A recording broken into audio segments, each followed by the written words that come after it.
उत्तरार्ध पर है। 2021 महामारियों का वर्ष कहा जा सकता है।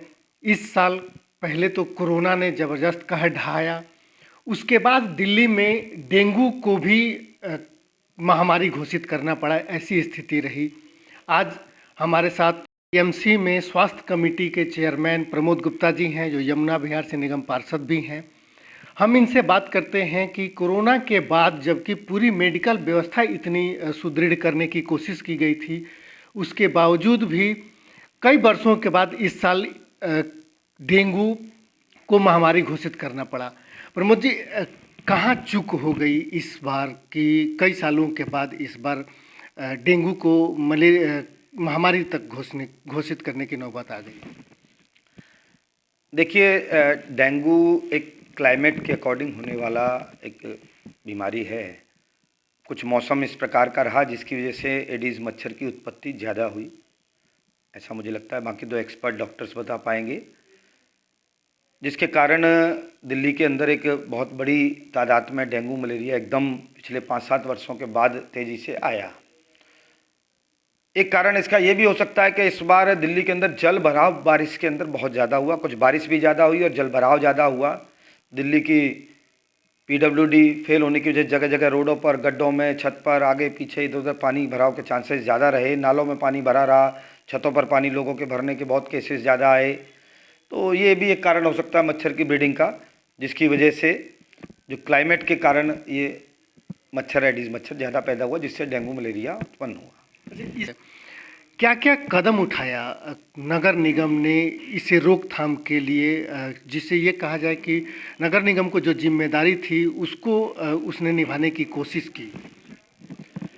देखिए, निगम ने ही काम किया है। दिल्ली के अंदर निगम बहुत तेज़ी से सक्रिय रहा और मौसम के अकॉर्डिंग हमें पहले से अंदेशा था। हमने लगातार बैठकें की, मीटिंग की, अपने विभाग को सचेत किया, प्लानिंग की। हमने कुछ वार्ड्स को, जहाँ पर ज़्यादा संभावना थी, यमुना के किनारे के वार्ड थे, वहाँ पर हमने विशेष रूप से कुछ वार्ड को डेंजरस वार्ड के रूप में चिन्हित किया और वहाँ पर स्पेशल हमने कार्रवाई की जहाँ से ज़्यादा केसेज आ रहे थे। लगभग 48 लाख से ज़्यादा घरों में हमारे डीवीसी वर्कर्स ने और फील्ड स्टाफ ने जाकर विजिट की। घर के अंदर जाके, छत पर जाके उनके पानी की टंकी को चेक किया, कूलर के पीछे कहीं पानी तो नहीं है, फ्रिज के नीचे तो कहीं पानी नहीं है, ऐसे स्थानों को जाकर विजिट किया। लगभग 48-50 लाख घरों में हमने जाके ऐसा विजिट किया, जिसके अंदर 30,733 घरों के अंदर हमें एडीज़ मच्छर पाए जाने की कंप्लेंट मिली, जिसमें हमने 28,343 घरों में नोटिस दिया, कानूनी कार्रवाई की। इसके अलावा लगभग 5200 घरों में हमने मुकदमा भी उनके खिलाफ अभियोजन भी चलाया। और जहाँ तक मुझे ध्यान है कि 6 लाख घरों के आसपास हमारे डीवीसी कर्मियों ने, हमारे निगम कर्मियों ने जाकर फोकल स्प्रे कराया, फॉगिंग कराई। घर घर जाकर हमने कोई घर, कोई गली, कोई मोहल्ला छोड़ा नहीं जिसमें लगातार, जहाँ पर हमने फोकल स्प्रे जिस नाली में नहीं कराया हो, जहाँ पर जल भराव हो सकता है वहाँ पर हमने दवाई ना डाली हो, जहाँ धुआं कराए जाने की आवश्यकता वहाँ धुआं ना कराया हो। हमारे पास लगभग, मैं समझता हूँ, 6 लाख से ज़्यादा घरों में फोकल स्प्रे कराए जाने का डाटा हमारे पास मौजूद है। हमने टर्मिनेटर ट्रेन के द्वारा रेलवे लाइन के आसपास जो बसे लोग हैं वो कैसे सुरक्षित रहें, एक स्पेशल उत्तर रेलवे के सहयोग से टर्मिनेटर ट्रेन बनाई, जिसके अंदर 10,000 लीटर के दवाई के टैंकर खड़ा करके स्प्रे के द्वारा उसके चारों तरफ हमने वहाँ पर स्प्रे करा। स्प्रे टैंकर हमने लिए, जिनसे हमने जगह जगह जाकर स्प्रे कराया। इसके साथ 6-8 हमारे पास छोटे पावर स्प्रे टैंकर थे, जिसके द्वारा हमने स्पेशली उन 12 वार्डों को जिनको हमने चिन्हित किया था वहाँ पर जाके काम कराया। इसके अलावा हमारे पास जेट स्प्रे थे। लगभग 700-750 डीवीसी वर्कर दिन रात ईडीएमसी एरिया के अंदर हमारे स्वास्थ्य की दवाई छिड़कने का, धुआं करने का अपनी मुस्तैदी के साथ काम करते रहे। इवन हमें आवश्यकता पड़ी तो, चूँकि इसे एक महामारी के रूप में देखा गया, तो हमारे कुछ सेवानिवृत्त वर्करों का भी हमने इसमें सहयोग लिया। यहाँ तक कि हमारे पास झील के अंदर हमने एक गंबूजा मछली होती है जो पानी के अंदर छोड़ दी जाती है, तो वहाँ मच्छर का लार्वा जो पैदा होता है वो उसको खा जाती है, तो उसको भी छोड़ के हमने एक प्रयोग किया कि किसी भी प्रकार से हम मच्छर जनित बीमारी ना होने दें, मच्छर को ना होने दें। मगर बीमारी बड़ी थी, समस्या बड़ी थी। मगर साथ के साथ ये गर्व है हमें अपनी निगम के उन कर्मियों पर जिन्होंने अपनी जान की परवाह ना करते हुए, अपना दिन रात ना देखते हुए एक एक गली, एक एक घर, एक एक स्थान पर जाकर इसे बचाव के लिए कार्य किया। साथ साथ मैं ये उल्लेख जरूर करूँगा कि दिल्ली सरकार से हमें बहुत निराशा इस विषय में मिली। दिल्ली सरकार का सहयोग निगम को बिल्कुल नहीं मिला। सिर्फ वो टीवी पर आकर प्रचार और प्रसार करते रहे कि 10 मिनट 10 सप्ताह आप अपने गमले का पानी निकाल दीजिए, उससे डेंगू मलेरिया ख़त्म हो जाएगा। केजरीवाल जी, दिल्ली की जनता को आप बचा नहीं सकते तो कम से कम भ्रमित ना कीजिए, आप अपनी जिम्मेदारी ठीक से निभाइए। मैं गर्व करता हूँ निगम के कर्मियों पर, हमारे अस्पताल के कर्मियों पर, जिन्होंने पूरा सेवा की लोगों की। ना सिर्फ दिल्ली, उसके आसपास के राज्यों से भी हमारे पास कोई भी मरीज आया तो हमने उनको बहुत अच्छे से उनका उपचार किया। और जहाँ तक मेरी जानकारी है, पूरा एडीएमसी क्षेत्र के अंदर डेंगू से एक कैजुअल्टी हुई है, इसके अलावा हमारे यहाँ कोई कैजुअल्टी नहीं हुई। जन भागीदारी, आपको क्या लगता है कि इतनी एमसी ईडीएमसी के द्वारा इतना कुछ करने के बावजूद भी जो महामारी का रूप लिया यहाँ बीमारी ने, जन भागीदारी कहीं पीछे छूट गई, या जागरूकता का जो अभियान था उस पर लोगों ने बहुत ज़्यादा ध्यान नहीं दिया जिसकी वजह से स्थिति बनी? देखिए, कुछ समस्याएं जन भागीदारी से ही होती हैं। जैसे स्वास्थ्य का विषय है, जैसे स्वच्छता का विषय है, जब तक इसमें जनता की भागीदारी नहीं होगी। निगम का कर्मी सफाई करके जाता है, वह कर्मी सुबह आया, गली में झाड़ू लगा के चला गया, उसके आधे घंटे बाद किसी ने वहाँ पे कूड़ा डाल दिया तो अगले दिन फिर दोबारा से जब वो आएगा तब तक वो कूड़ा वहीं पड़ा रहेगा। तो ये तो हमको भी सोचना चाहिए कि हमें कैसा समाज चाहिए, कैसी स्वच्छता चाहिए, कैसा देश चाहिए। इसी प्रकार से मैंने आपको बताया कि 30,000 से ज़्यादा घरों के अंदर डेंगू की ब्रीडिंग पाई गई। तो आप ये सोचिए कितनी बड़ी लापरवाही है।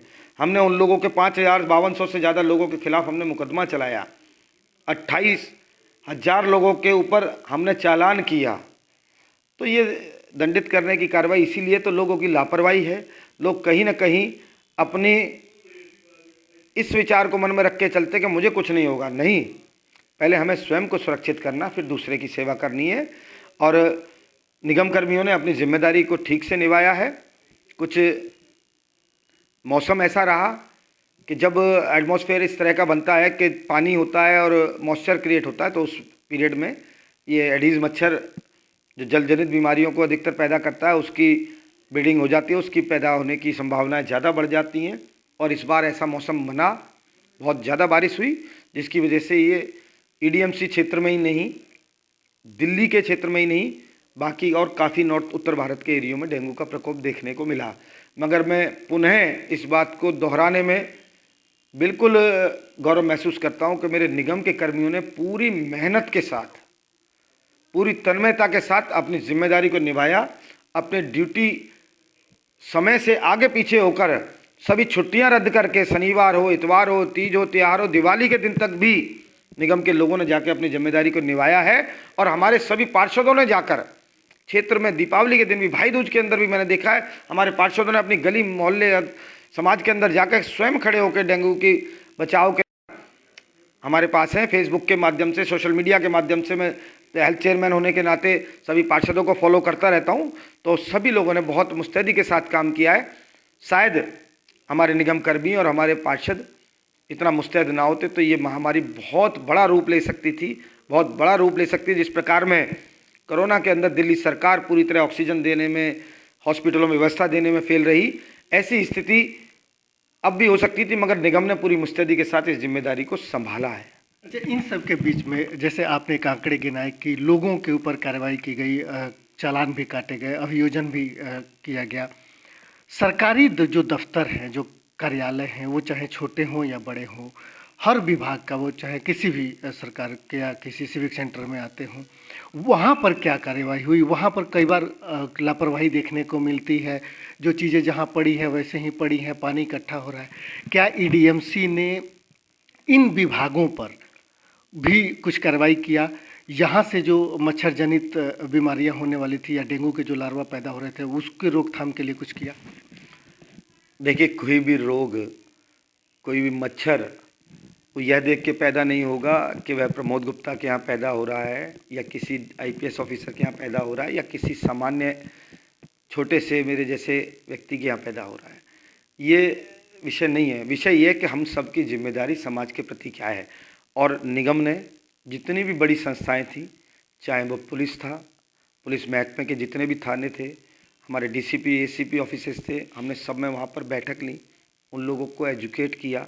उनके साथ हमारे निगम के कर्मियों ने जाके एक एक जगह पर चेक किया और वहाँ पर अपना दवाई डाली, फॉगिंग की, उनको इवन मेडिसिन भी हमने दी कि हमारे आगे पीछे भी वो कर सकते हैं जिम्मेदारी के साथ। इसके अलावा जो सीआरपी कैंप्स थे वहाँ पर हमने कार्रवाई की। उनके अधिकारियों, हर जगह एक नोडल ऑफिसर फिक्स किया जाता है और नोडल ऑफिसर उनके साथ कोऑर्डिनेट करता है। जितनी भी सरकारी संस्थाएं हैं, डीएम के द्वारा मीटिंग कराई गई, क्षेत्रीय सभी जितने बड़े विभाग हैं, स्कूल्स हैं, प्राइवेट संस्थान हैं, जहाँ पर भी जेल प्रशासन है, उन सब के साथ जाके हमने बैठकें की, उनको एजुकेट किया, उनके अधिकारियों किया। सभी डिपार्टमेंट ने अपना एक नोडल ऑफिसर फिक्स किया जो इस विषय को देखेगा, चाहे वो दिल्ली पुलिस हो, चाहे जेल डिपार्टमेंट हो, चाहे सीआरपीएफ कैंप हो, चाहे डीएम